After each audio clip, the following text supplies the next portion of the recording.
Bonjour Internet, j'espère que vous allez bien. Aïe à toutes et tous, nous sommes le dimanche 7 septembre.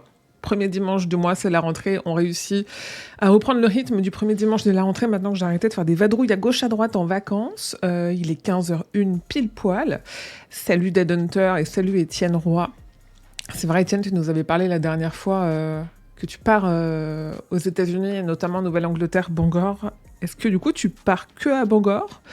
Et combien de temps tu pars ? Je suis assez curieuse de voir les gens qui font à peu près le même trajet que moi, s'ils font aussi Boston, s'ils font aussi toute la Nouvelle-Angleterre, ou si c'est... je sais qu'il y en a beaucoup qui vont au Canada et qui réussissent à passer la frontière pour aller faire juste un aller-retour. Je crois qu'il y a un truc qui est tombé dans mon salon, il y a des bruits chelous dans mon salon. Bref, de voir un peu le trip que vous faites et combien de temps vous y restez, parce que c'est vrai qu'en plus, c'est un beau budget d'aller aux États-Unis. Là, septembre, c'est cool. En plus, le temps, je pense que le temps est chouette et que ça commence à un peu jaunir, donc c'est cool. Salut Jenny Nona, salut Marie, salut Danito19. J'espère que vous allez bien toutes et tous, que vous avez passé un bel été, que vous avez eu des bonnes vacances si vous êtes partis en vacances. Moi, les vacances sont terminado jusqu'à, je pense, Noël. En vrai, ça ira, j'ai pris... je suis partie longtemps, donc j'en ai bien profité. On se retrouve donc, évidemment, parler de l'actualité de King.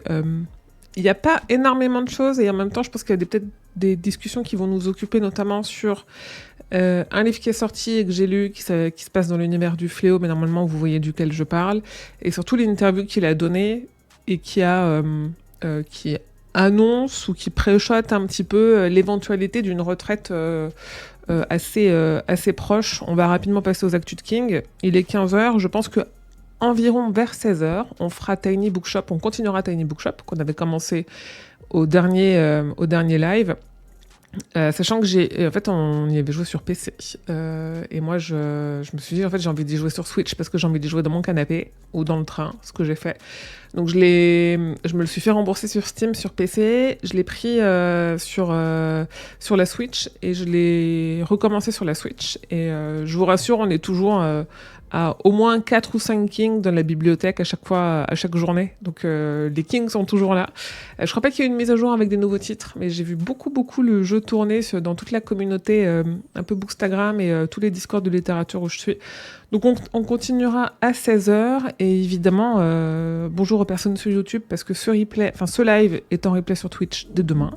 Pas mardi parce que demain il n'y a pas de gazette. C'est quel écran ? Est-ce que je suis sur le bon écran ? Est-ce que j'ai pas le bon retour ? On est bon.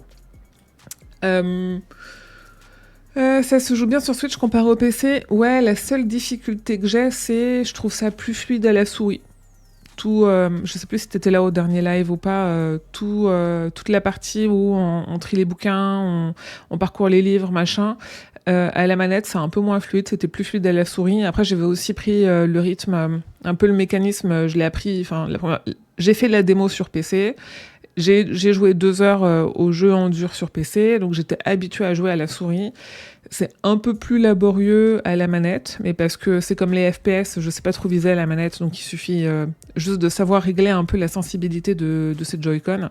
En vrai, moi je trouve que c'est vraiment le jeu Switch par excellence où tu joues en boule dans ton canapé ou au coin d'un feu ou dans un train quand il pleut dehors, tu vois, c'est vraiment... pour moi c'est le jeu Switch par excellence, c'est pour ça que du coup je l'ai repris sur Switch. Mais il passe bien, franchement il passe bien. Juste, il faut... si t'es habitué à jouer sur PC, il faut le prendre en main, quoi. Après, il est cher. Sur Steam, il y a quand même plus souvent des... des promos que sur Switch. Donc, il est... À combien il était ? Je crois qu'il était à 20 balles, non ? Attendez. On peut en parler dès maintenant, mais... j'allais dire, je suis désolée si je bug un peu, mais si je bug en disant ça, j'ai pas passé une bonne nuit, j'arrive pas à me réveiller, je suis en train de boire du café, donc ça va se débloquer à tout instant, mais il est à 20€. Ouais, il est à 20€. En vrai, je pense qu'il les vaut les 20€, parce qu'il y a un côté un peu répétitif, mais au fur et à mesure des missions, au fur et à mesure de dérouler, on change de saison, on donne des nouveaux endroits. Moi là j'ai fini l'été, donc du coup il y a l'université qui a ouverte, c'est assez sympa. En vrai, oui, mais crack, mais attends, il sera forcément à un moment donné soit dans des bundles, soit il va être forcément en promo à un moment donné. C'est le genre de jeu qui a des promos où tu pourras le payer 15 au lieu de 20. Après, peut-être pas sur le Nintendo Store. Je passe Parc New York, direction Bangor pour 12 jours. Je reste sur Bangor tout mon séjour avec le Stephen King Tour. Mais trop cool, trop bien. Ah Marie, évidemment que t'as pas résisté. Personne n'en doute. Je suis fière de vous. Ok, le premier sujet qui nous occupe quand même aujourd'hui, c'est cette interview que King a donnée pour Times, qui est intéressante parce qu'on apprend plein de choses sur... on a appris des choses sur Marche ou Crève. Je rappelle que Marche ou Crève sort au cinéma le 13 septembre aux États-Unis, le 1er octobre en France, par Francis Lawrence. Il parle un petit peu de l'adaptation, de lui, les conditions qu'il avait mises. Et grosso modo, la grosse condition qu'il a mise sur l'adaptation de Marche ou Crève, c'est qu'on voit des enfants se faire tirer dessus. C'est-à-dire qu'ils ne soient pas hors champ quand ils sont tirés dessus, qu'on voit vraiment des enfants se faire tirer dessus. Ce qui explique les scènes qui ont été censurées, je pense, dans les extraits qui ont été montrés à la Comic-Con de San Diego. Ce qui explique aussi tous les retours qu'il y a eu sur c'est extrêmement violent, ça va très loin, c'est le King le plus violent, tout ça. C'est que c'était sa condition. Que lui, son propos, c'est qu'on tire sur des enfants, donc il faut qu'on voit qu'on tire sur des enfants. Coucou Grand Poil, comment ça va ? On apprend ça, il nous parle un peu de Running Man, de la sortie qui vient, et de qu'est-ce qui fait qu'il a publié Running Man sous le nom de Bachman, parce que rappelons que là, Marche ou Crève et Running Man, les deux adaptations qui arrivent à l'automne, les deux films qui arrivent à l'automne, parce qu'on a aussi une série qui arrive, sont des romans sous le nom de Bachman, donc il explique aussi un petit peu le processus qui a fait que, pourquoi il écrit une dystopie, tout ça. Et il parle un petit peu d'intelligence artificielle, il dit que lui, ça l'intéresse pas, que de toute façon, il pense que la créativité, c'est quelque chose d'humain, et quand bien même l'intelligence artificielle, on peut la programmer tant qu'on veut, on aura toujours des spécificités humaines qui feront qu'on est humain. Et il y a quand même, à la fin de cette interview, déjà, il en parle un petit peu au début, il a toujours dit que...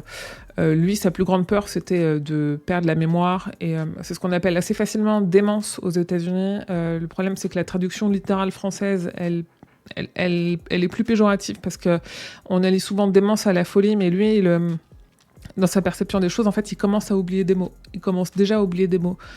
N'oublions pas que King aura 78 ans dans 2 semaines, là, parce que 3 x 7, 21 septembre, il aura 78 ans dans 2 semaines. C'est pas anodin, 78 ans, quand on est quelqu'un qui a... Enfin, déjà, à 78 ans, pour un homme, on approche, statistiquement, hein, je vais être très pragmatique, on approche de la statistique à laquelle on nous dit qu'on va mourir. Il n'a pas eu une vie dissolue toute sa vie.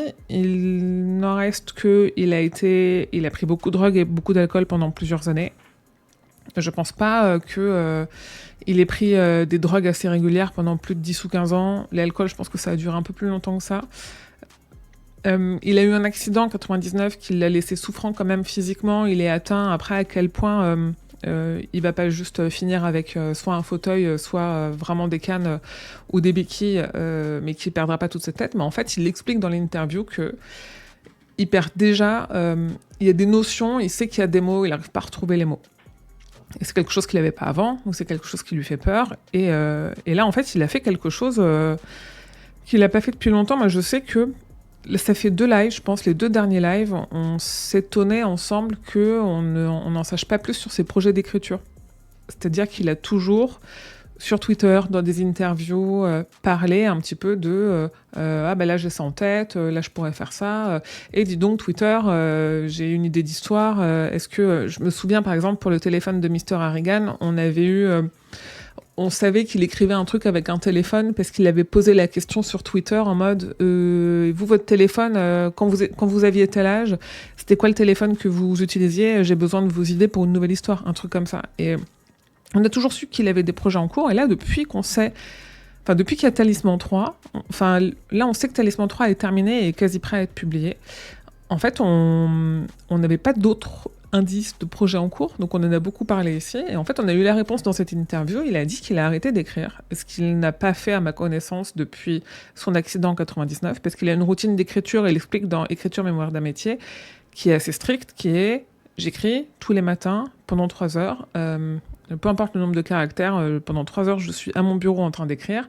Et après, je peux passer ma journée. Je crois qu'il y a que 2 jours dans l'année, genre le 4 juillet et le 25 décembre où il fait pas ça. Et encore, je suis pas sûre. Oui, sénilité plutôt.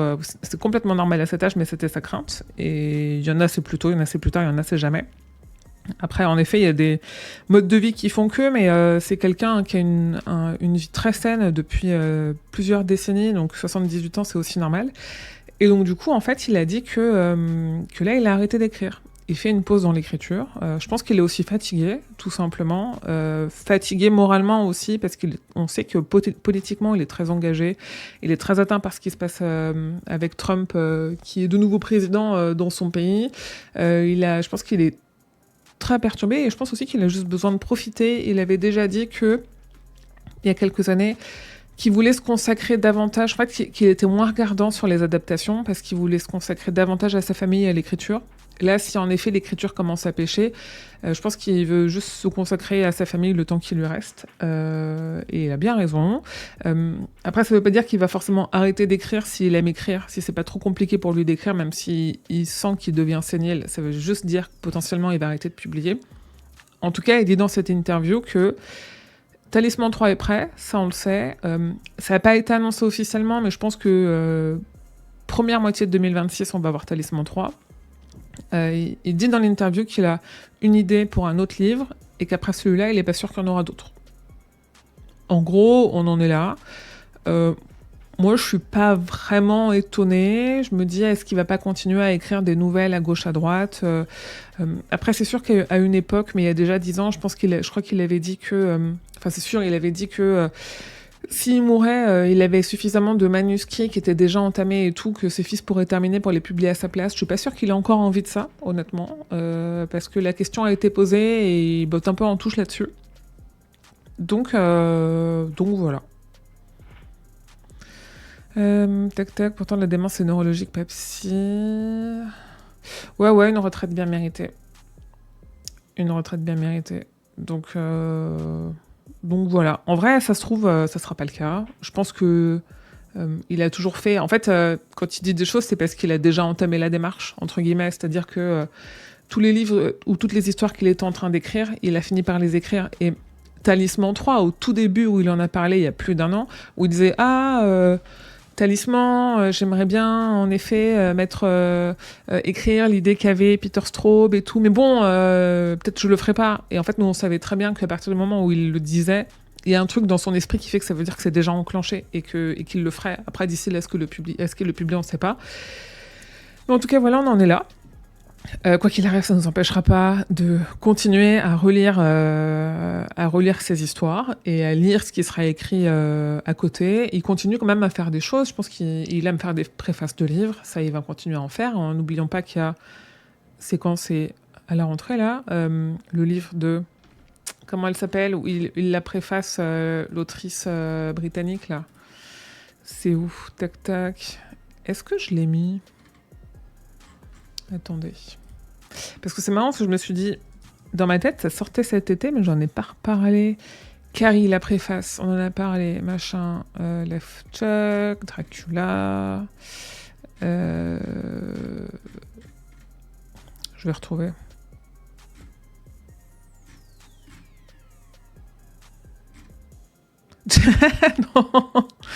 Non, pas J.K. Rowling.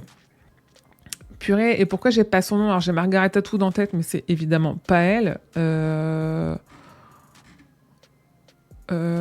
Ah putain, Dead, en plus t'es là, tu l'as pas en tête. Mais si, une autrice qui sort, il y a une anthologie qui sort d'elle, et il la préface.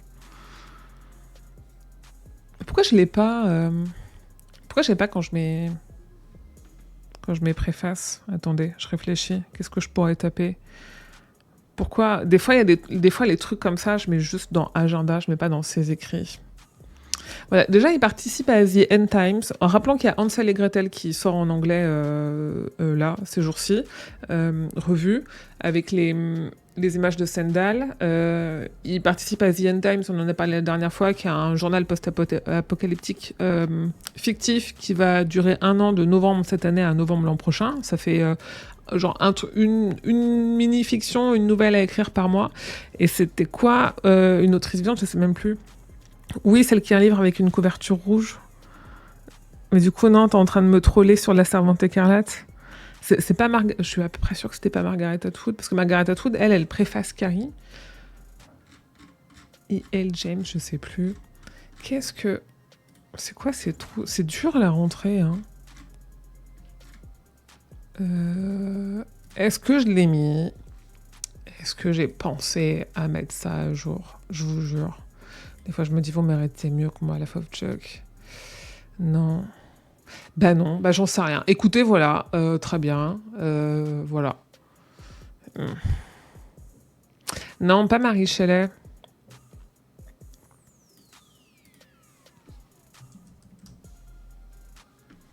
Bah non, parce que du coup, ça me sort James Wan. C'est fou, ça. Ou alors, est-ce que j'ai rêvé? J'ai ça, hein. J'ai vraiment ce truc-là de rêver qu'il y a des trucs qui se font et en fait, ils se font pas. Mais on en a entendu parler il y a un moment déjà. Ok, Boogeyman, ok. Je prends juste le temps de faire la recherche. C'est pas grave si on fait Tiny Bookshop à 16h30. Je veux trouver qu'est-ce que j'ai confondu pour que ce soit ça. Hop, machin, ça sentait l'avenir de Holly. Ou alors, je me trompais. Parce qu'en fait, je l'aurais vu dans l'agenda si c'était sorti cet été, parce qu'on fait toujours l'exercice de regarder ce qui sort le mois prochain. Ok pour Hansel et Gretel. Ce qui m'étonne, c'est de ne pas le retrouver quand je mets préface. Putain, là, on est déjà sur février, on est remonté haut. The Monkey, tout ça, machin, truc. Ah oui, j'ai pas fait l'actu, il y a un magazine qui sort avec une très très belle couve 100% King. Je ferai l'actu dans la semaine, je pense. Peut-être dans la soirée. Bon, écoutez, pourquoi j'ai complètement halluciné ce truc-là? C'est marrant que même à vous, ça vous dise rien. C'est surtout ça, en fait. Je me dis... Attends, c'est pas ça. C'est fou. Qu'est-ce que j'ai halluciné encore? Ah, Daphné du Maurier. Voilà, c'est ça. Introduction. Mais oui, introduction, préface. Il faudrait que je mette de l'intelligence artificielle sur mon site. C'est à ça que je pensais. Voilà, il fait des préfaces, tout ça pour dire, il continue à écrire, il fait des préfaces. Du coup, est-ce qu'il est sorti, Daphné du Maurier, en 2025 octobre. Salut, pourquoi je vois pas... Ah, merci Richou, coucou Richou, bienvenue. Bienvenue, problème de sénilité ou démence, Émilie? Moi, fatigue. Vraiment, juste... ou peut-être déjà un petit peu sénile. Hein, c'est ma dernière année dans la trentaine. Est-ce qu'il est sorti du coup? Putain, pourquoi je l'ai loupé? En fait, on n'avait pas la date. 30 septembre 2025. Avec une préface de King. Bah voilà, écoutez, je sais... 30 €. Et bah, ce sera donc une version e-book pour ce recueil. Ah putain, même toi, tu l'avais pas d'aide. Terrible, terrible. Je suis complètement passée à côté et du coup, je l'avais pas mis... genre, je l'avais pas mis dans l'agenda. Ou j'ai peut-être... Non, c'est étonnant.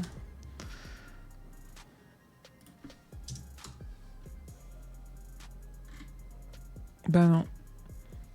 Je l'avais même pas mis dans l'agenda. Écoutez, en fait, je vais me le mettre de côté pour penser à en reparler dans mes onglets de travail.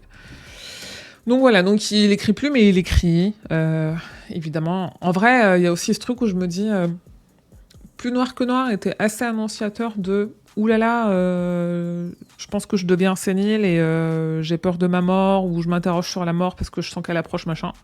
Après, je dis ça, potentiellement, il vit jusqu'à plus de 90 ans, hein, on sait pas, mais en tout cas, lui, il en parle énormément. Et j'en avais parlé ici, Never Flinch, c'était pas... En fait, il a galéré à l'écrire, et ça se sentait, mais ça se sentait trop. Donc, je dis pas que c'est un mal pour un bien, je dis juste en fait que si lui, en effet, il est pas satisfait de ce qu'il publie, c'est plus la peine de publier, on n'est pas non plus à un point... Moi, j'aime pas cet aspect des fans de on veut un truc à tout prix, même si lui, il est pas satisfait ou que c'est pas très bon. En fait, non, s'il estime que c'est pas bon et que c'est trop douloureux à écrire, qu'il arrête d'écrire et juste qu'il kiffe sa vie avec Tabitha et Molly, quoi. En gros, putain, je suis contente d'avoir retrouvé Daphné du Maurier, je pense que je n'aurais pas dormi. Et il a fait une autre interview. Alors, je sais qu'il doit en faire un aussi à propos de Marche ou Crève, mais je ne sais pas quand ça va tomber.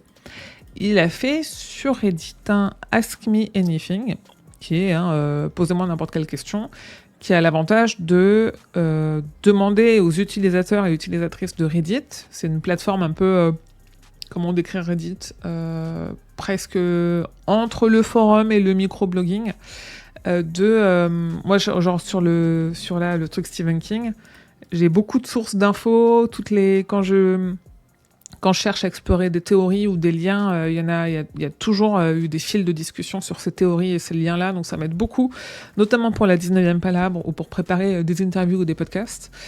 Et donc, il a fait un Ask Me Anything sur Reddit, et donc c'est des gens de cette plateforme-là qui lui ont posé des questions. Et c'est marrant parce que du coup, c'est des questions qui changent un peu des questions des journalistes. Typiquement, il y en a une sur Roland,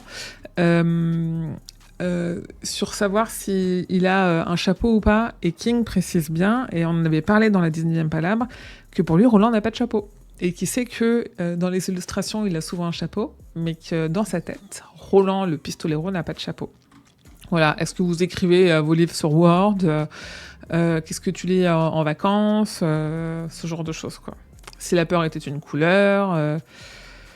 Et du coup, en vrai, c'est toujours assez intéressant, parce que moi, j'aime bien la façon qu'a King de réfléchir, et il réfléchit toujours un petit peu en dehors des... Je vais dire des carreaux, mais en dehors des grilles, et c'est sympa. C'est sympa. Il a aussi... Alors cette fois-ci, pas pour le Times, mais pour le New York Times. Donc je n'y ai pas accès, parce que je paye déjà avec le Tipeee un abonnement au Times, mais je ne paye pas un abonnement au New York Times, ce qui n'est pas la même chose.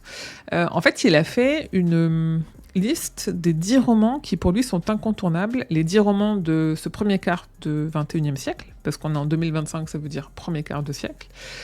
Il a fait, donc là vous avez une liste de lecture si vous voulez, si vous manquez d'idées de lecture. Et ce qui interpelle un petit peu, c'est que dedans, il a mis Dôme. Alors, j'ai pas accès à l'article, donc je sais pas pourquoi il a mis Dôme. Et j'ai pas trouvé non plus de gens qui commentaient les raisons pour lesquelles il mettrait Dôme. Moi, je me dis, pourquoi pas, en fait, si il a le droit aussi d'être satisfait de son travail et de se dire, les gars, je suis là pour dire qu'il y a 10 romans incontournables et j'estime que un des 8 milliards que j'ai écrits en fait partie. C'est ok, il a le droit. Après, est-ce que c'est vraiment Dôme dans tout ce qu'il a publié entre 2000 et 2025, est-ce que c'est vraiment Dôme qu'on veut élire comme incontournable ? Je suis pas sûre. Salut Ben, bienvenue, merci pour le follow. Je suis pas sûre, moi Dôme, j'ai eu du mal. Après, je pense qu'il est aussi... Dôme, c'est peut-être un de ses romans les plus politiques de ce premier quart de siècle. Et étant donné l'ambiance, je pense que si Dead Zone avait été publié... C'est de quand déjà Dead Zone avait été publié dans les années 2000, il l'aurait mis... Ouais, c'est les années 80, c'est le film est de 83, c'est les années 80. Donc...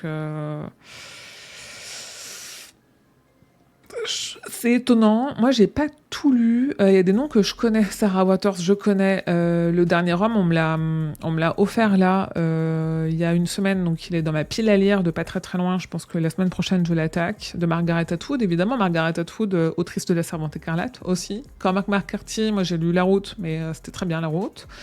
Gillian Flynn. Ah, Donna Tartt. Donna Tartt, on m'a recommandé ce week-end Le Maître des Illusions, qui est de la Dark Academia, et apparemment c'est vraiment une très très bonne autrice. Donc je suis contente de la retrouver là, en plus vu que ça date de 2000, c'est récent, c'est cool. John Banville, Ian McEwan, eux je les connaissais pas. J'ai bien lu... Ah non, Gillian... Si, c'est ça.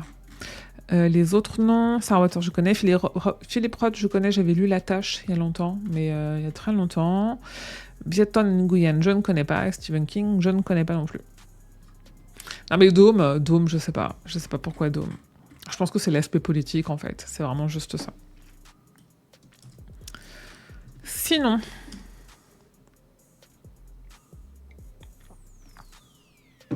pendant l'été, parce que là on est quand même sur les actus d'août. Ah, tu adores le Maître des Illusions, trop cool, parce que je suis dans un club de lecture où on est spécialisé à fantasy et SF, et là on s'est réunis samedi pour faire rien à voir, on faisait le journal d'un assassin, le tome 1, et il y avait une fille que moi j'avais encore jamais vue qui... Enfin, on parlait de nos lectures et tout, et je lui disais, moi je suis dans ce club de lecture là parce que je lis assez peu de SF, plus maintenant quand même pas du tout de fantasy, et je suis assez curieuse de vraiment toutes ces littératures de l'imaginaire-là, mais j'ai tendance à être plutôt dans l'horreur, dans le gothique, machin, quand je lis de l'imaginaire, et je lis pas que ça. Elle me dit, ah, tu dois aimer la Dark Academia. Je dis, écoute, moi j'ai lu, par exemple, Babel, il y a un côté académique que j'ai beaucoup aimé, comme dans Yellowface, de Rebecca Kuang. J'avais lu, je sais plus comment ça s'appelle, là, de M.L. Rio, le truc hyper connu. Et où c'était ça, If You Were Villains, où ça avait, voilà, moi il y avait ce truc de le livre à succès sur TikTok, et j'étais un peu en mode, ah, ça me fait un peu peur, parce que je suis pas sûre que ce soit toujours de la qualité. En fait, j'ai vraiment adoré. Elle me disait, bah, si t'as bien aimé If You Were Villains de M.L. Rio, il faut que tu lises Le Maître des Illusions de Donna Tartt. Et du coup, Marie, tu me confirmes qu'il va falloir que je le lise. Je pense que ça sera une bonne lecture d'automne. Ok. Bah, du coup, vu que moi, c'est mon premier, toi, il est très, très young adulte. Et ce qui est bien, c'est que le young adulte, du coup, c'est quand même plus facile à lire quand on veut se poser un peu l'esprit. Et qu'il n'était pas débile pour autant. Et ça, c'est vraiment bien. J'aime beaucoup d'hommes, après, c'est pas le meilleur de cette période. Non. C'est objectivement pas le meilleur, c'est sûr, ouais. Et le chardonneret... attends, du coup, je suis curieuse.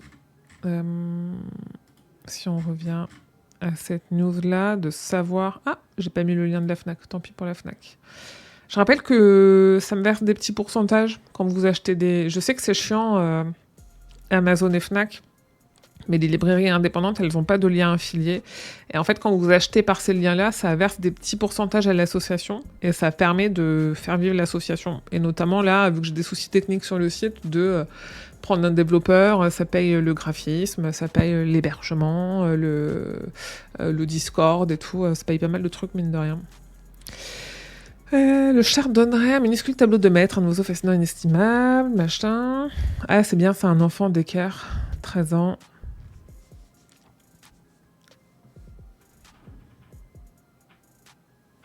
Ok.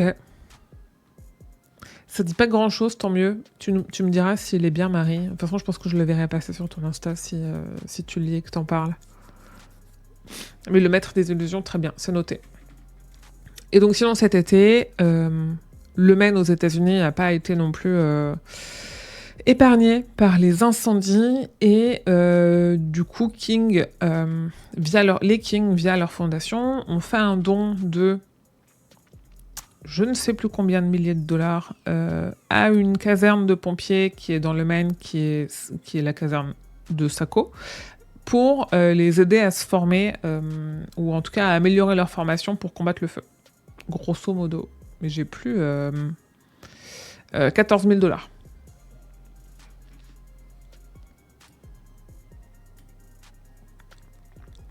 Et sinon, qu'est-ce que je voulais... Ah oui, alors j'ai reçu... je l'ai reçu, mais je l'ai laissé au bureau.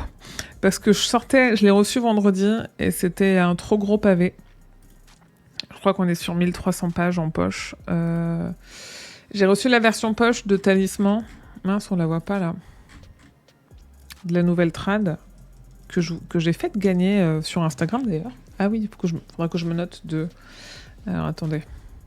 Ma petite to-do d'Afterlife, comme d'habitude. Parce que j'ai pas les coordonnées de tous les gagnants. Tic, tic, tic, tic. Hop là. Alors, la nouvelle traduction de Talisman au livre de poche. Je l'ai reçu vendredi. C'est un gros pavé. Comment est-ce que si je vais là et que je mets poche... Bah non, mais même pas. Alors attendez, on va aller tout simplement...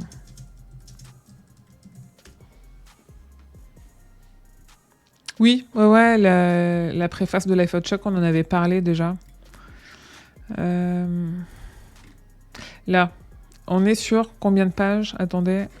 Ah, c'est marrant qu'ils disent que c'est la Dark Fantasy. 1248. Alors, je sortais vendredi. Je l'ai reçu, en fait, je l'ai récupéré vendredi midi en allant au boulot, parce que c'était à la poste. Je l'ai laissé au bureau parce que je sortais vendredi soir et que c'était quand même 1200 pages.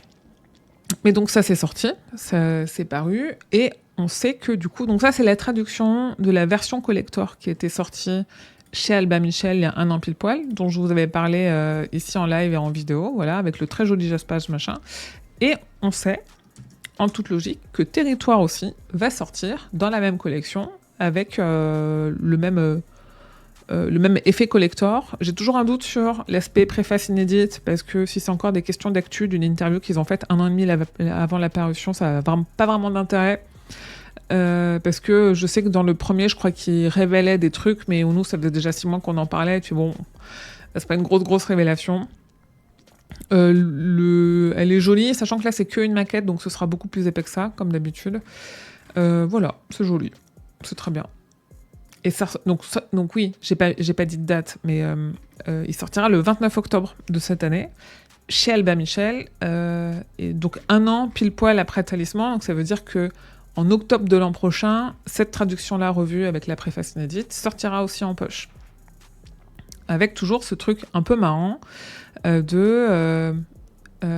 c'est là où j'ai pas comparé parce que je l'ai pas encore ramené chez moi, avec une interview exclusive de Stephen King, et tu te dis, mais du coup, si tu as repris l'interview qui était dans la version grand format, elle est pas vraiment exclusive, elle est exclusive en poche, mais elle n'est pas exclusive en français. J'ai toujours du mal à comprendre comment ils font ça. Et je déteste aussi cette couverture parce que j'aime pas le L là, je trouve que c'est illisible. Moi, quand je la regarde la première fois, j'ai juste l'impression de voir soit un U qui est mal fagoté, soit 2 grands I avec un qui a dégouliné. Je vois pas un L. Et je comprends jamais pourquoi on met un chien sur Talisman. J'ai l'impression de voir la couve de conte de fées et que les gens, en 4e de couve, ils ont pensé que Wolf était un chien et ça se foule, et voilà. Parce que là, ouais, ils en parlent pas dans le... J'allais dire dans le back-office maintenant, sur la 4e de couve. Voilà. Talisman, livre de poche, et Territoire qui arrive aussi fin octobre chez Albin Michel. Ce qui arrive aussi, on fera le point agenda après, c'est en octobre, c'est la saison 1 de Hit de Ça, Bienvenue à Derry, qui est donc la série préquelle à ça, aux 2 films Ça, de 2017 et 2019, qui ont enfin une date de diffusion. C'est aux États-Unis à partir du 26 octobre, et en France à partir du 27. On a même le calendrier de diffusion avec un épisode tous les jours. C'est même pas tous les soirs, parce que le premier épisode, genre le 27 octobre, c'est un lundi. Je crois que pour la France, il sera dispo entre 3 et 6 heures du matin, je sais plus ce qui avait été dit. Donc dès que vous rentrez du boulot, même votre pause déj du lundi 27 octobre, vous pouvez la faire avec le premier épisode de Ça, Bienvenue à Derry. Donc vu qu'on est sur 9 épisodes, ça va jusqu'au 22 décembre, jusqu'à Noël. Ça couvre bien toute la période halloweenesque et post-Halloween. Et il y a je voulais... c'est là. Je voulais le mettre dans une autre couleur. Muschietti, qui est donc la personne qui est à l'origine de cette série, parce que c'est lui qui avait fait les deux films de 2017 et 2019 avec sa sœur Barbara. Il a un peu précisé aussi ce qu'il voyait pour cette série. Ce qu'on sait déjà, c'est que ça se passe en pleine ségrégation. C'est 27 ans avant le premier film, et du coup... en fait, il le voit en 3 saisons. Chaque saison va revenir 27 ans en arrière par rapport à la précédente. Là, on est en pleine ségrégation, donc il veut jouer un peu sur l'ambiance de terreur et de parano qu'il y avait à cette époque-là, et faire en profiter pour faire quelque chose de vraiment très violent.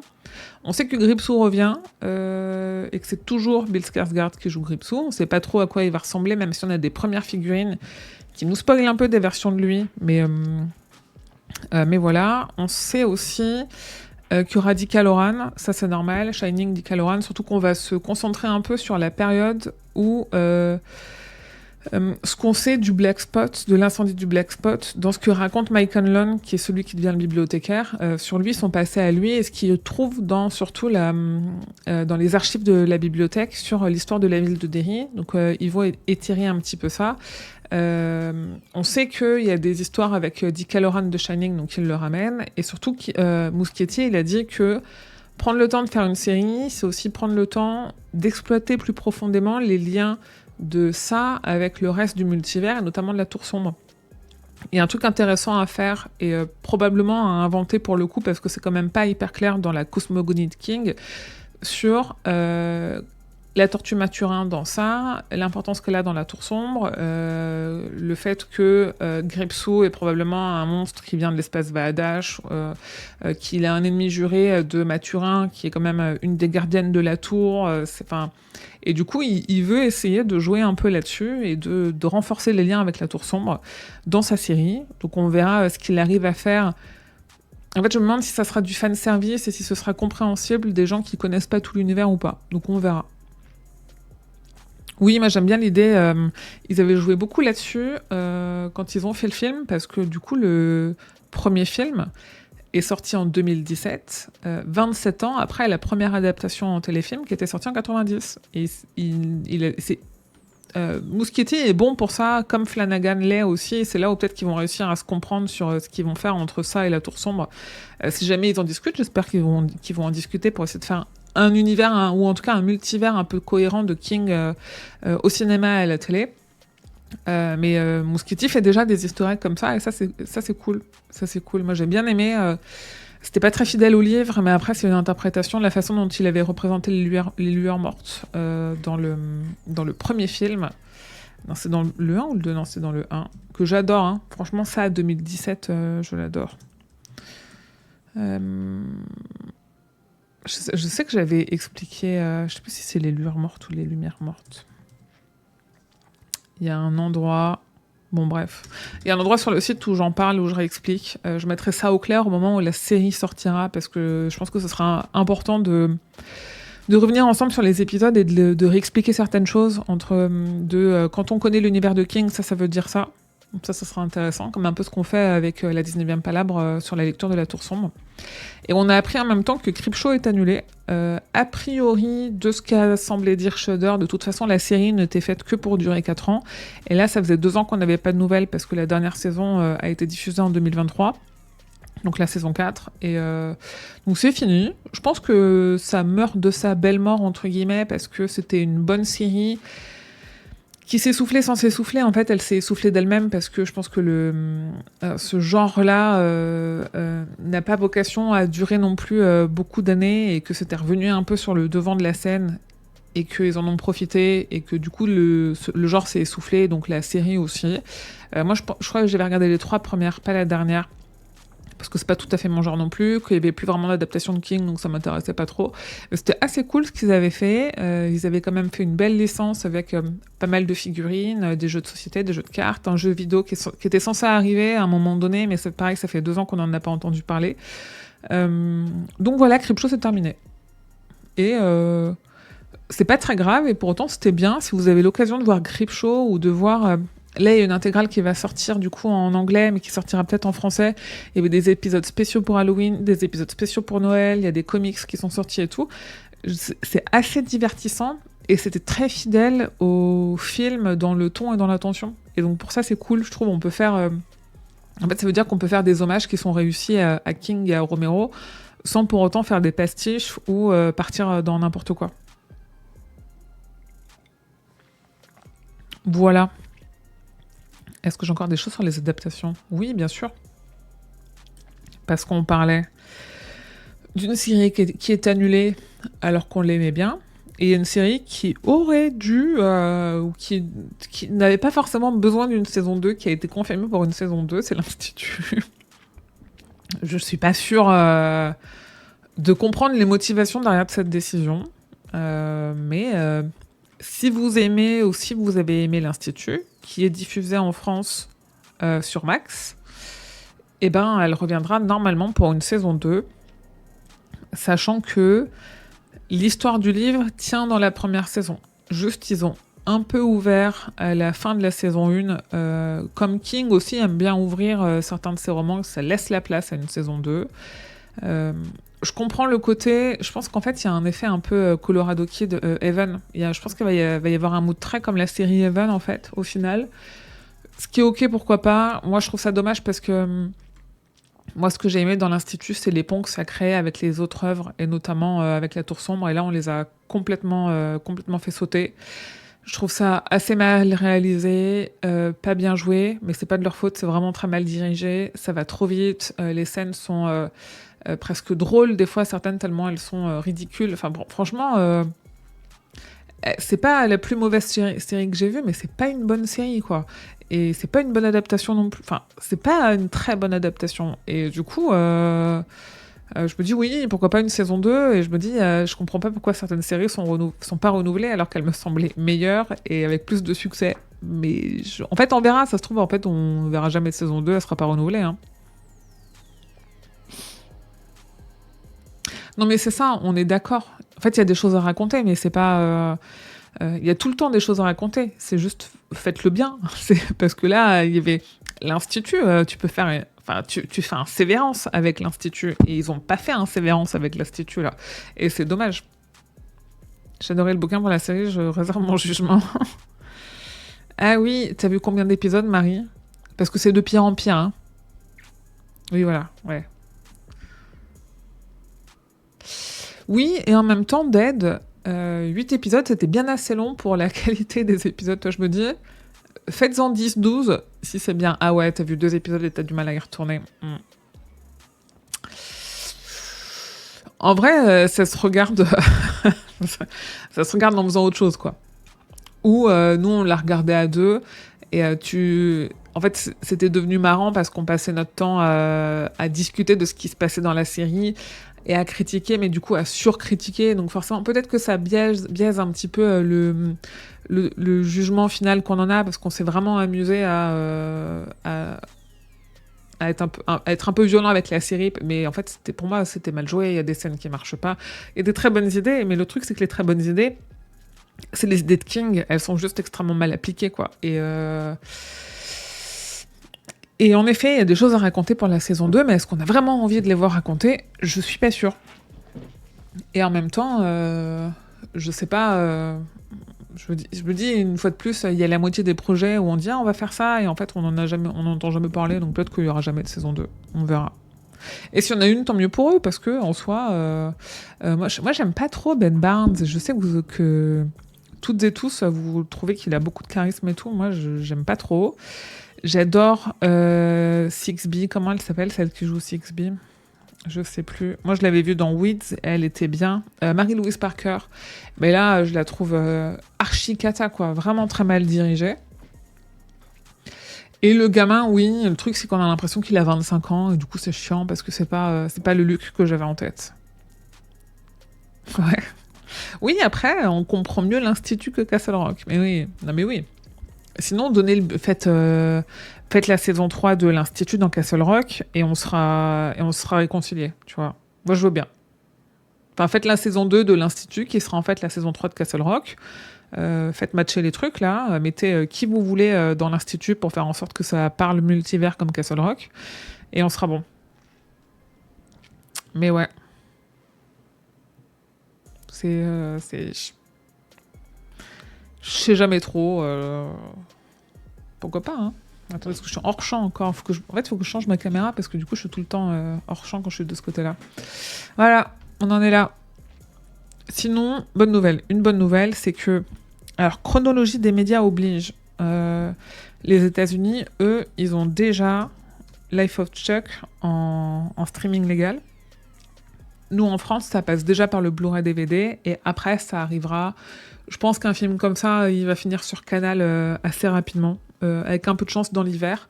Mais le 16 octobre, on aura en tout cas en français déjà le Blu-ray DVD de Life of Chuck.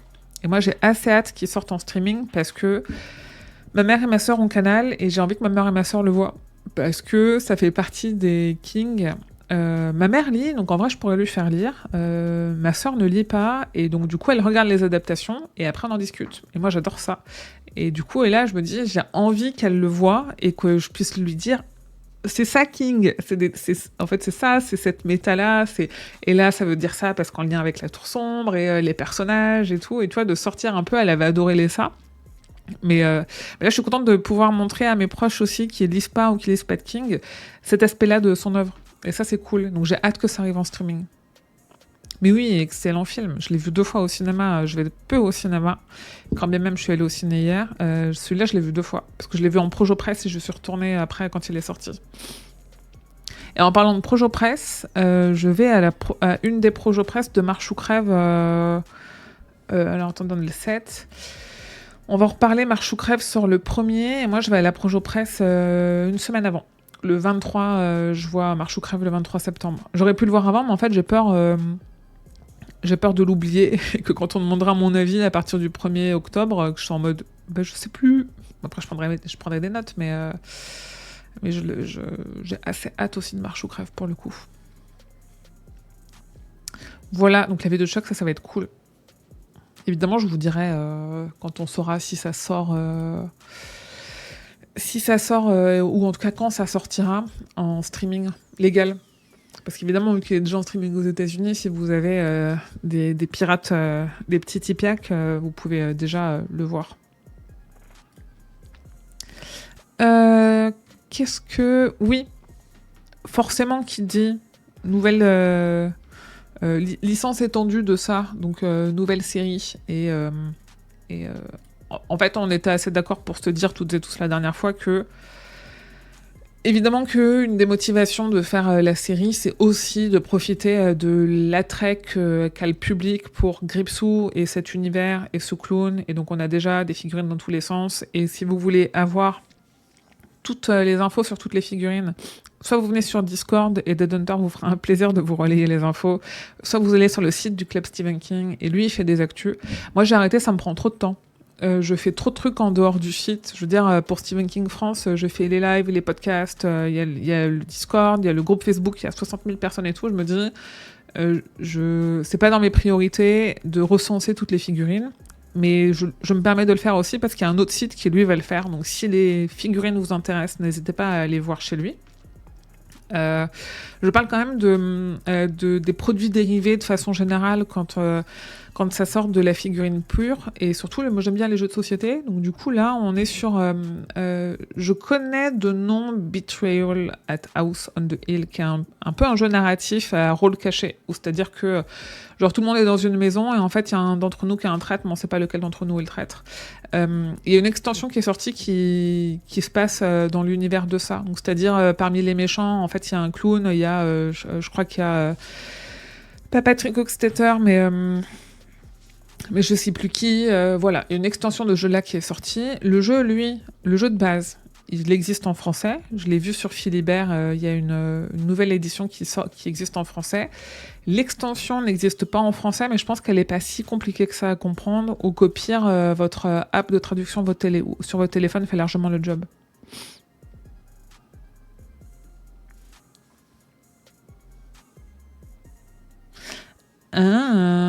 Je pense qu'elle a des choses à dire sur les 2 figurines de McFarlane, mais ça spoil potentiellement la série. En plus, dedans, il y a des trucs inédits qui diffèrent d'une figurine à l'autre, et comme je les ai pas ouvertes, je sais pas de quoi il s'agit. Est-ce que c'est celle... En fait, j'en ai partagé une sur Instagram, et j'avais vu après que... en fait, qu'il y en avait 2 versions, mais il y avait ce truc où il y avait un peu... on avait l'impression que le haut de son crâne pouvait s'enlever. Ouais, et où c'est ça, où en fait, je pense qu'il y a... une scène, c'est ça, où celle-là, il y a le haut de son crâne qui s'enlève, et où tu te dis potentiellement, il y a une scène où lui-même, il est scalpé, il y a un truc qui sort de sa tête, quoi. Il y a ça. Je vais faire défiler les photos. Si vous voulez pas voir les images, au cas où il y a des images qui spoilent, je vous dirai quand je ne ferai... Je vais pas commenter, je vais juste faire défiler les photos. Je vous dis, en effet, tu soulèves la question du spoil, peut-être qu'il y en a qui y sont sensibles. Je fais défiler les images, je les commente pas, je veux juste voir si on comprend ce qu'il y a sous le scalp, et je vous dirai quand vous pourrez regarder. Oui, c'est vrai que le visage est pas tout à fait le même. Il y a une affiche, ok. On avait vu, regardez pas, hein, je suis toujours sur les photos. On avait vu que dans les images qu'on a commencé à avoir des bandes annonces, ils ressemblent sans tout à fait ressembler. Et à celle-là, mais je pense que c'est une chapitre 2. Je serais assez curieuse de ta théorie. Parce que moi, il y a un truc, mais je l'avais dit la dernière fois déjà, les costumiers de... attendez, je vais aller sur le site de McFarlane. Vous pouvez regarder, je ne suis plus, mais je vais y revenir. Les costumiers de ça, chapitre 1, sur les toutes premières images qu'on avait eues de Gripsou, où on attendait à fond, genre tout le monde se disait à quoi va ressembler Gripsou, machin, parce qu'on savait que c'était Bill Skarsgård, mais on savait pas ce que ça allait donner. quand il y a eu l'espèce de premier reveal où on ne voyait que son contour, il y avait eu une interview des costumiers qui avait dit, nous, ce qu'on a voulu, c'est se dire, ok, en fait, c'est une entité qui va venir piocher. En fait, vu que Gripsou, c'est qu'une de ses identités, elle va venir piocher dans des trucs un peu historiques, c'est-à-dire à quoi s'est semblé ressembler un clown à telle époque, un côté un peu baroque, un côté un peu grotesque pour cette... Voilà, en fait, il y avait un aspect très historique qui avait été très réfléchi sur le costume du clown. Et je me dis, vu que là, on est 27 ans avant, il n'est pas censé ressembler exactement à la version qu'on avait dans le film. Parce que pour moi, en fait, de la même façon où c'était pas tout à fait... Toutes ces identités n'étaient pas les mêmes. C'est-à-dire que dans le film, on a le lépreux, mais parce que en fait, on n'a plus peur des momies comme on avait peur à l'époque du livre, parce qu'on n'est plus à la même époque. L'autre, il est hypochondriaque, il a peur des maladies, donc c'est un lépreux. Je me dis, en fait, il va représenter la peur de différentes façons tous les 27 ans, et si à chaque fois il garde quand même cette identité du clown, il faut aussi que le clown il évolue, que ce soit en termes de maquillage ou en termes de costume. Après, ça ne veut pas dire qu'il change du tout au tout et qu'il passe en effet de la version 90 à la version 2017 tous les 27 ans, mais il faut qu'il y ait des évolutions, et c'est là où on se dit, potentiellement, il va forcément changer. C'est là aussi qui, du coup, justifie de faire une série, parce que du coup, ça veut dire un nouveau design, donc des nouvelles figurines. Alors, je vais sur le site aller chercher Pennywise pour aller voir les deux figurines. Si le site fonctionne, parce qu'il rame. Mais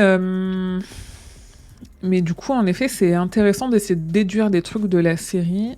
Ah bah surtout, il est cassé leur site. On peut pas voir. Il n'y a pas de recherche. D'essayer de déduire des choses de la série en regardant les figurines. Mais c'est là. Je clique, je vais regarder les photos.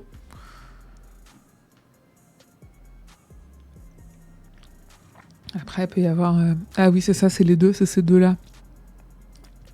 Ok, alors... En effet, la tête change un peu. En même temps, on sait que... Ça, c'est un truc qu'on avait déjà dans les films. C'est marrant, parce que ça veut dire que là, il peut changer le truc qu'il a dans la main, du coup. Ok. Et... Je pense que ça, la vidéo, c'est juste pour en faire le tour. Certificat d'authenticité, ok. Donc toi, tu les as dead, mais tu les as pas regardées. Enfin, tu les as pas ouvertes, ouais. Après, je pense que sur YouTube, il y a peut-être des unboxings. Et puis, on va pas passer tout le live là-dessus, mais c'est intéressant.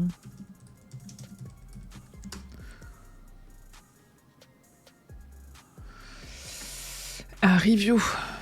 Est-ce que c'est... Non, il y a un an, donc c'est pas celle-là. Non, parce que ça, c'est leur pub à eux. Ok, il n'y a pas encore d'unboxing de celle-là, je crois pas. Non, ça, c'est des photos. Bon, alors attendez. Pre-order, ça, c'est les anciennes. Ok, on pourra faire... Je ferme les images. Si vous aviez arrêté de regarder, vous pouvez. On pourra faire des... Je vais créer sur le Discord un channel spécial spoiler de ça en lien avec Welcome to Derry, et on pourra s'amuser à aller faire des théories. Moi, ça me va de faire des théories. Et comme ça me remettra dans le bain pour me préparer. On a encore plus d'un mois avant que la série commence, mais j'ai plus trop ça en tête ou plus trop les détails. Donc ça me remettra dans le bain aussi, c'est pas plus mal. Donc voilà pour ça. Et on a aussi... Alors... Qu'est-ce que... Attends, faudrait que je me mouche. Est-ce que je peux couper la caméra? Ouais. Attendez, je coupe le micro, j'arrive.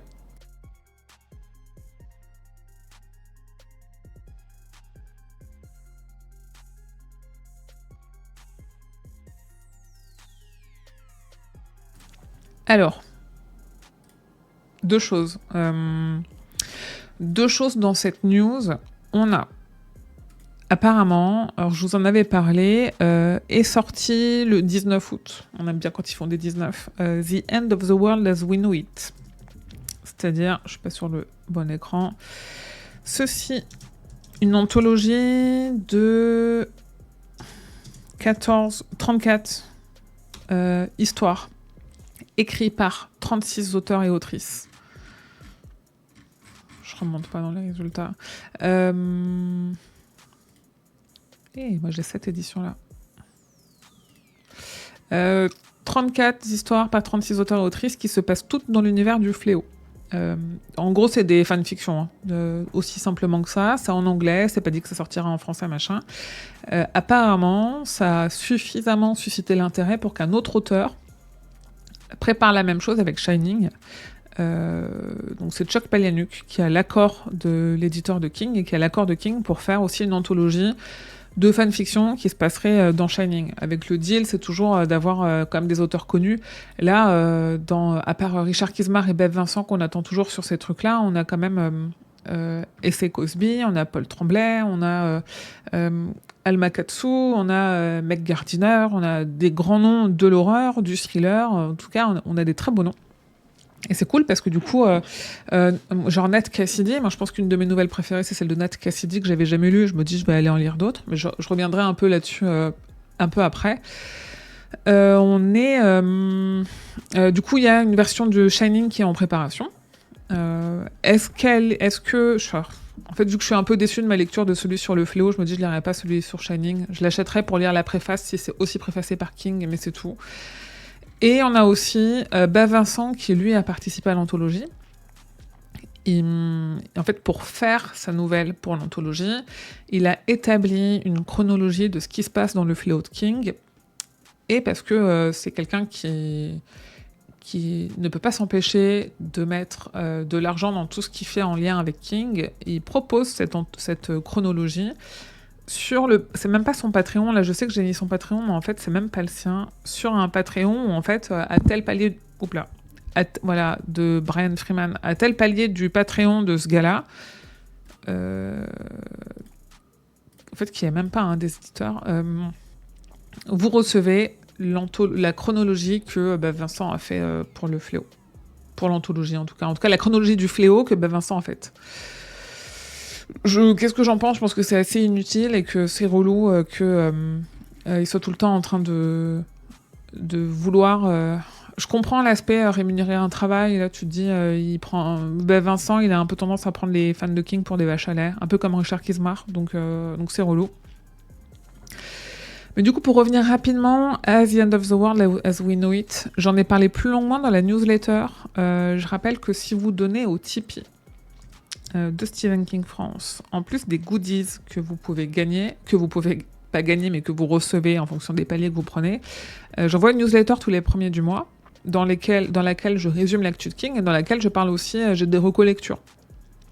Parce que maintenant, tous les mois, je lis au moins un livre que King a aimé ou un livre en lien avec King.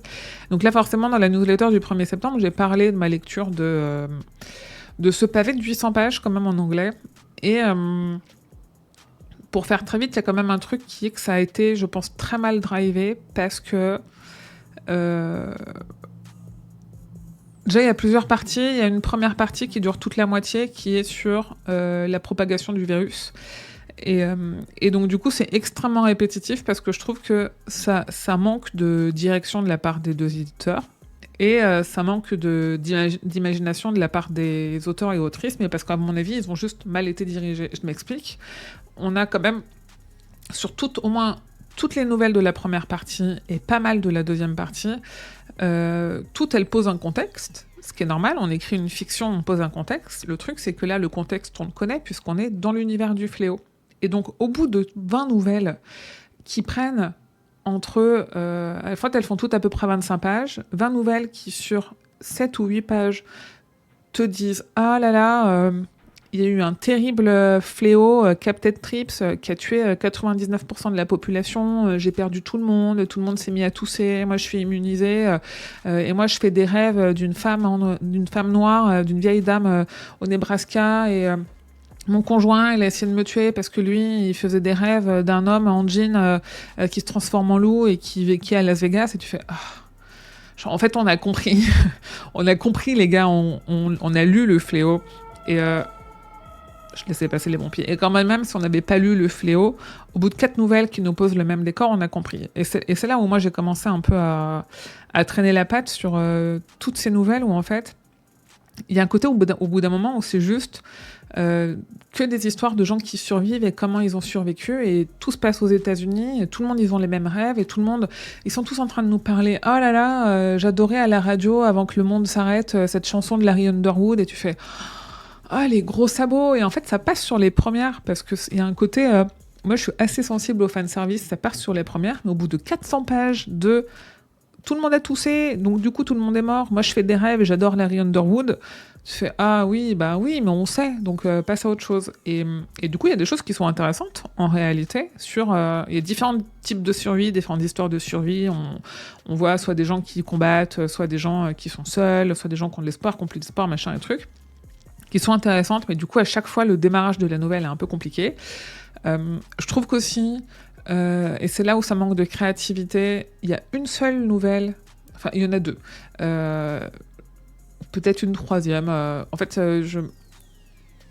tout se passe aux États-Unis. Et je me dis, en fait, moi, ce qui m'intéresse, c'est de me dire, ok, en fait, le fléau, il touche pas que les États-Unis. Soit on s'amuse à dire, et il y a un livre qui fait ça et qui le fait très bien, mais je ne vais pas le dire parce que sinon ça va spoiler le plot twist du livre. Soit on s'amuse à dire, imaginez, ça se passe que aux États-Unis, et en fait, les autres pays, ils vont bien. Et de se dire, ah, mais nous, mais en France, on a foutu une cloche sur les putains d'Américains, ils se battent entre eux, et nous, chez nous, il n'y a pas de fléau. Enfin, moi, j'aurais adoré qu'on fasse ça, tu vois, ou qu'on dise, ah là là, on a mis un gaz ou un truc dans l'eau qui leur fait penser qu'ils rêvent, comme ça, on teste comment fonctionnent les esprits humains. Enfin, tu vois, on peut faire plein de trucs en sortant un petit peu du cadre strict de oh là là, il y a une épidémie de fléau, on peut dire. Nous, les aliens, un truc à la Dôme, on a fait des expérimentations et puis on se rend compte qu'eux, ils rêvent de ça et eux, dans tel pays, ils rêvent plutôt de ça. Donc, du coup, ça dépend des cultures. Là, en fait, il y a une nouvelle qui se passe dans un pays musulman et je suis plus sûre duquel, donc je vais pas dire de bêtises. Moi, je me dis, mais est-ce que nous, en France, on rêverait aussi de Mère Abigail et de Randall Flagg? Je suis pas sûre. Donc, qu'est-ce qui se passe dans les autres pays? Il y en a une qui est intéressante, qui est du point de vue d'un chien, qui du coup passe de chien domestique à chien de combat. Et ça, c'est cool du point de vue d'un chien, parce qu'en plus, King l'a déjà fait dans plusieurs de ses romans. Donc c'est marrant. Il y en a une sur qu'est-ce qui se passe pour les astronautes qui sont dans la navette Discovery, parce qu'ils sont pas... en fait, eux, ils sont partis, mais ils sont pas censés... Enfin, ils n'ont pas de quoi survivre pour rester toute leur vie en orbite. Et il n'y a plus personne pour les ramener, donc comment ça se passe ? Et voilà quoi. Et je me dis, c'est dommage parce qu'ils auraient pu sortir plus que ça du cadre. Et pour avoir lu beaucoup de post-apo, du coup, il y a un côté très répétitif et pas très créatif, pas beaucoup d'imagination. À part les deux dernières. En fait, l'anthologie est en plusieurs parties. La première partie, c'est plutôt la partie épidémie. Et la deuxième, ça s'appelle The Long Walk, donc Marche ou crève. C'est sur la partie, en fait, on décide de se mettre en route et on va essayer de rejoindre soit le Nebraska, soit Las Vegas, en fonction de qui on rêve. Il y en a une que j'ai oubliée, et toute la dernière, ça s'appelle Life is a Wheel, donc la vie est une roue, en référence à la Tour Sombre. Et donc, du coup, il y a deux histoires dedans. C'est des histoires qui sont très méta, et qui, pour le coup, pour moi, sont les meilleures, parce qu'elles ont réussi à faire autre chose que précisément ce à quoi on peut s'attendre et précisément ce qu'ont fait 25 personnes avant eux. Et ça, c'est cool. C'est un peu le contexte de 28 ans plus tard, d'ailleurs. Ah oui, mais faut pas nous spoiler 28 ans plus tard. Mais il y a des histoires comme ça où, en fait, des gens sont sur une île et ils ont une catastrophe et ils pensent que c'est l'univers entier, que c'est le monde, que c'est toute la Terre. Et la Terre, ils sont juste en mode « Ah, mais c'est le bordel sur leur île, là, laissons-le sur l'île. » Et il y a des trucs un peu comme ça. Il y a une nouvelle tout au début qui est en mode mais dites donc, il y a un fléau qui est en train de tuer tout le monde. Nous, on est sur une île, on va rester là, on va juste essayer de flinguer ceux qui essayent de venir sur l'île. Et pourquoi pas, mais du coup, c'est une île aux États-Unis. C'est pas une île ailleurs, en fait. Et c'est ça qui est relou. Donc c'était long, quand même, 800 pages, je vous le cache pas. Il y a des choses qui valent le coup, d'autres un peu moins. Je pense que c'est plus un truc qui se grignote plutôt qu'il ne se lit en un bloc. Et du coup, ça me fait un peu peur sur ce que pourrait être Shining, parce que je me dis, s'ils refont... C'est pas les mêmes éditeurs. S'ils refont 800 pages de fanfiction sur juste ce qui se passe dans un hôtel, j'espère qu'ils vont aller chercher l'origine de ce qui se passe dans l'hôtel, parce que là, c'est pareil, en fait, il n'y a aucune... En fait, pourquoi il y a il y a quand même 36 personnes, pourquoi il n'y a pas une personne qui s'est dit « Moi, je vais parler de avant. Je vais parler de d'où vient l'épidémie, en essayant de jouer... » Il y en a qui connaissent très bien l'œuvre de King, on s'en rend compte, mais justement, en essayant de jouer sur cette histoire de The Shop, sur cette histoire de projet Pointe de Flèche ou je sais plus quoi là, et personne ne le fait en fait. Tout commence, l'épidémie est déjà là. Et moi j'ai envie qu'on me parle de comment est arrivée l'épidémie, qu'est-ce qui s'est passé ailleurs, et ça il n'y avait pas. Oui, mais là aussi en fait tu peux explorer l'origine de l'épidémie, tu vois. Ça aurait pu être vachement intéressant de mettre un peu... je sais pas, d'horreur, enfin, on peut faire 20 milliards de trucs, et en fait, tout se ressemble. C'est beaucoup, en fait, c'est un manuel de survie, quoi. Et tu te dis, t'as 500 pages, c'est juste, ah ben, eux, ils ont survécu comme ça, eux, ils ont survécu comme ça, elle trouve un enfant, et du coup, elle se sacrifie pour l'enfant, mais voilà comment elle se bat, voilà, elle, comment elle a fait, eux, ils ont réussi à s'échapper parce que... et c'est tout, quoi, tu vois, et c'est chiant. Du coup, j'étais un peu déçue. Et je sais que ça chauffait pas mal de monde. Voilà, et du coup, on va finir 16h06, j'ai beaucoup parlé, sur l'agenda. Et après, je ferai une micro-pause, le temps d'installer la Switch, et on jouera à Tiny Bookshop. Côté agenda, bon, le live Twitch aujourd'hui, ça on sait. Il n'y a pas grand-chose en septembre. Il y a des choses qui sont sorties, mais ça j'en ai déjà parlé. Ce qui arrive quand même en octobre, qui est important de noter, c'est Marche ou crève au cinéma, le 1er. La vie de Chuck, on en a parlé en Blu-ray DVD le 16. La série Ça, Bienvenue à Derry, qui arrive le 27 octobre. On en reparlera début octobre, c'est pour ça que je passe un peu vite, mais on a aussi beaucoup de bouquins qui vont arriver. Mais alors, fin octobre, dans l'univers de King, c'est toujours un peu dense, parce que on aime beaucoup raccrocher King à Halloween, ce qui est complètement logique, parce que Halloween, les monstres, la peur, tout ça, les romans d'horreur. Le 29, on a la nouvelle traduction de Carrie, qui sort au livre de poche, et la nouvelle traduction de Territoire qui sort en collector chez Albin Michel. Et il y a un moment donné, et pourquoi je ne l'ai pas mis là, on a quand même chez Albin Michel le Hansel et Gretel, fin octobre, que je n'ai pas mis dans l'agenda.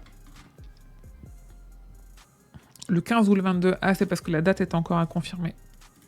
Alors attendez, je me le mets de côté pour penser à le faire.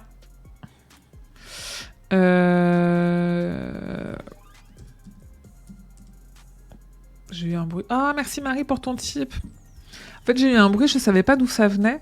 Et ça me fait pas d'alerte. Enfin, ça me fait pas d'alerte dans mon panneau là où j'ai toutes mes alertes.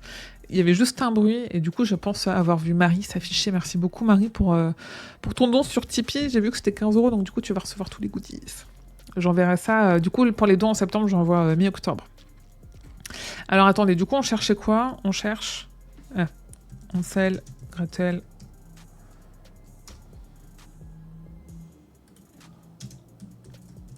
Stephen King. 15 octobre, d'après Amazon. Ok. Est-ce que c'est la version de chez l'École des loisirs ? C'était l'École des loisirs en français, c'était ça ? Éditeur EDL, École des loisirs. Ok. 15 octobre, très bien. Je vais l'ajouter à l'agenda. Noté, merci d'aide. Tu m'as pré-shot. Voilà. Et on voit déjà des pages. Sachant qu'il est sorti ou va sortir en anglais là.